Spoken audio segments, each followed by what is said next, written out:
In a lot of places in America, homelessness is out of control. Some Americans are homeless by choice, and some of us don't have anywhere to go because of drug addictions or poverty, mean they have to sleep in tents, cars, or in shelters. Sometimes it's things out of their control, disenfranchisement, lack of jobs, or a natural disaster. A lot of these people aren't just living on the streets, they're dying on them too. Currently, on an average night, it's estimated that about 550,000 Americans sleep somewhere that isn't their permanent residence, though that number is likely very low considering it's difficult to get an exact count. About half of them are unsheltered on the streets, or in tents, or in their cars, or in abandoned buildings, and the other half lives in emergency shelters or transitional housing programs. And of our homeless population, most are men, and 2/3 are alone or without families. Overall, however, the number of homeless people has ticked down by about 14% since 2010. We'll get into why that is later in the video, but we're also going to show which cities have historically high homeless populations and which cities are seeing their homeless populations explode. Hint, hint, California. So let's look at which cities in the country have the most homeless people. Sometimes you want to go where everybody knows your name, and they're always glad you came. You want to be where you can see the troubles are all the same. You want to be where everybody knows your name. We begin our homeless tour of America's hubs in the city of brotherly love, Philadelphia, where the estimated number of homeless people is about 6,100 people. Philadelphia has a 26% poverty rate, low wages, high housing costs, and a lack of affordable transportation, which all contribute to the problem of homelessness here. In addition, an opiate addiction crisis is causing the homeless population in the city to spike of late. Now, Philadelphia has tried many different plans. Nonprofits have stepped in to help the city with solutions like the city's Housing First initiative, which tries to help transition residents into permanent housing and address their mental health and addictions. Not too long ago, the city tore down a bunch of homeless tents in some of its worst neighborhoods, but that only scattered the problem. And by the way, surprisingly, Honolulu barely missed this list. They have 5,000 homeless people there. Certainly not paradise in Hawaii for a lot of people, I guess. Now, for many, the glitz and glamour of Las Vegas is a vacation destination. Others were drawn here by the promise of luck and fortune, only to be met with despair and hopelessness. About 6,200 people here do not have a permanent place to sleep each night. Many of them are areas blocks away from where you may gamble and frolic. Now, one fascinating aspect of the Las Vegas's homeless population are the sewer dwellers. Beneath the streets of Vegas live hundreds of people who come out of their dark, damp dwellings to panhandle each day. Some of them even wear nice suits, and they put them on and they walk in the casinos and they pretend to be wealthy gamblers, and they get free food and drinks. The city of Vegas spends hundreds of thousands of dollars every year removing the homeless people from its sewers. Many people have asked, doesn't Las Vegas have the money to help its homeless? Why are there so many people on the streets here?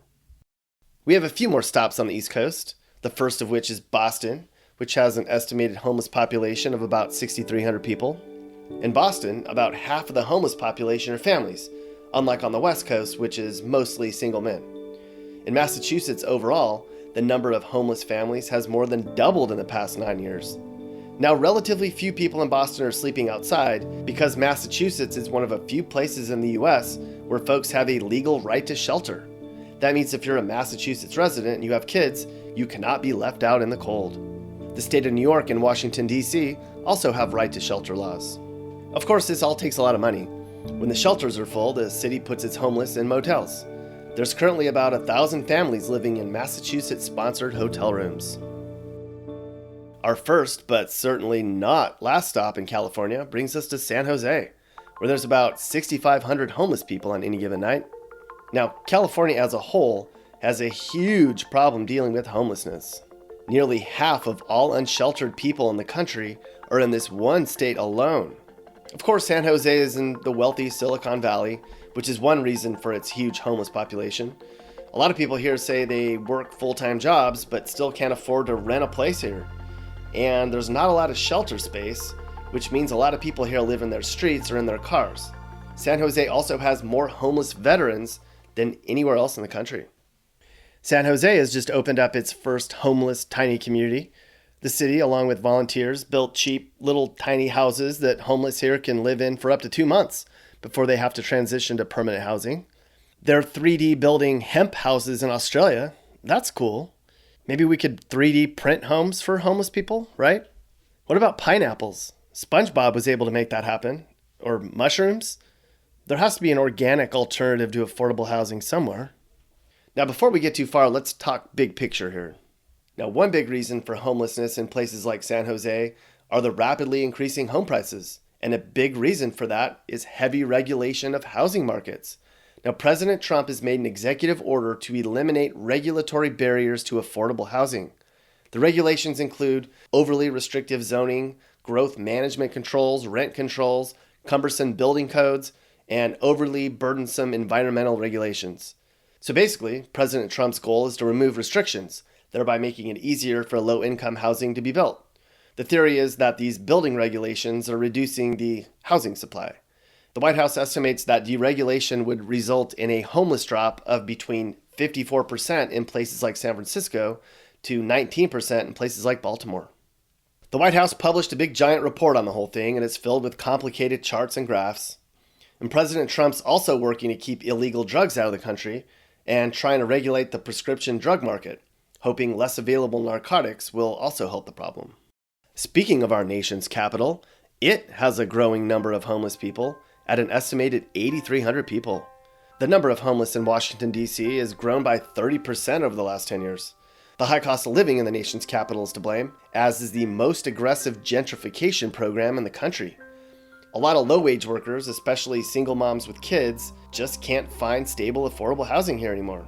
Now, I just went to DC, and you can totally see how they're cleaning up all the formerly low-income areas.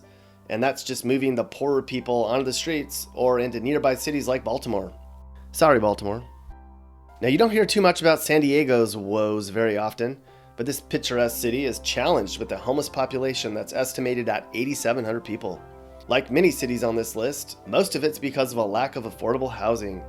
Even people who get housing vouchers are often unable to use them because of low vacancy rates and high rents.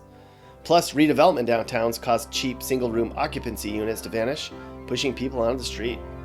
San Diego also has the second largest population of homeless veterans in the country. So is there like a place where we can build a big giant homeless shelter? Like a giant low-income project? We need a state. But where? The Midwest? No. What about New Mexico? We could build it out in the desert. I wonder how big it would have to be and how much it would cost.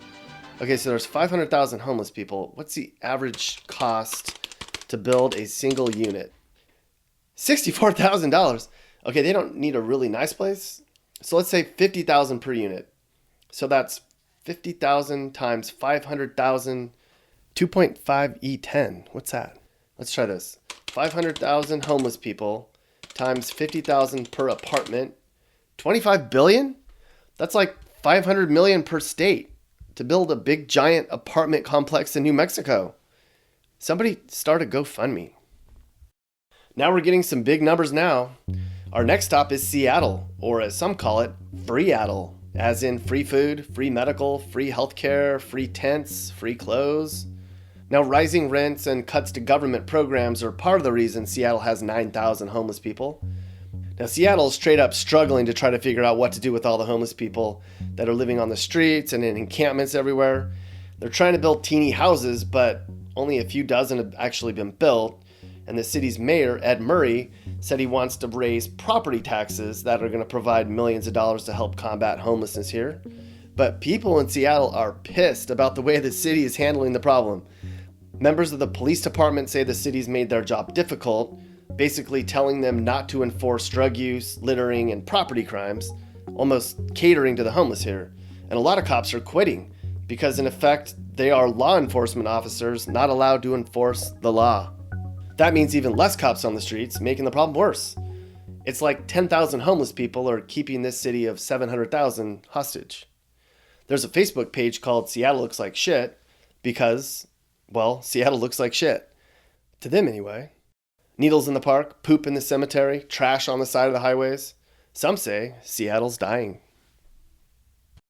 In case you haven't heard, San Francisco is straight up struggling to deal with its estimated 11,000 homeless people. Now, they only have 1,300 shelter beds here, which means many of the homeless people end up sleeping on the street, or in tents, or in other spots around the city. Now, this has been a safe haven for a very long time for the addicted, the weird, the lost souls, and they're catered to and they're protected here. San Francisco is an eyesore. Many of the locations here set up to help the homeless are smack dab in the middle of the city. It's a dirty, filthy place covered in urine, feces, trash, and needles. Property crime here is the highest in the nation, and the homeless population is a big part of that. Now, if you thought San Francisco was bad, LA is just a nightmare. It's actually at a breaking point here, and there's so many homeless people that they actually have to spray the streets down with bleach. There's about 36,000 homeless people here. That's like the entire population of Coeur d'Alene, Idaho, and it's risen by 75% in the past 6 years. LA ranks 4th in the world for its homeless population. Mumbai, India has 60,000 people, and Manila in the Philippines has 70,000 homeless people. Now, in places like Boston and Philadelphia, where it's cold, most of the homeless people are in shelters. But in LA, 75% of all the homeless people are living on the streets, or in cars, or in other makeshift situations, and that's the second highest rate in the country. Just in downtown LA, there's a 50-block radius called Skid Row, which is filled with tents, attics, and trash. Now, of course, this cost of housing is largely to blame.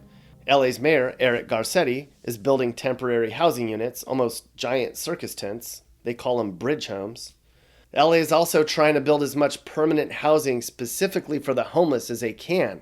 They're going to have new rooms, free mental health, addiction treatment centers, and of course, free food. But the city's running out of money, and so they can't build enough of these units. And also, word's out, so there's more homeless people flocking here all the time. Of course, New York City is going to have the most homeless people. They're the biggest city.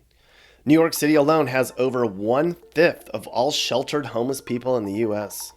And 13% of all homeless people live in New York City alone. But only 4% of the homeless people here live on the street because it's cold. And as mentioned earlier, New York is a right to shelter state. But because of a lack of shelter space, New York City has been spending millions of dollars every year to house the homeless in hotels. So that does it, the most homeless cities in America. These are the cities that are trying to figure out a way to help as many people as they can get shelter and assistance. And since homeless rates are ticking down a little bit, it'll be interesting to see if the homeless population of America continues to make its way out west.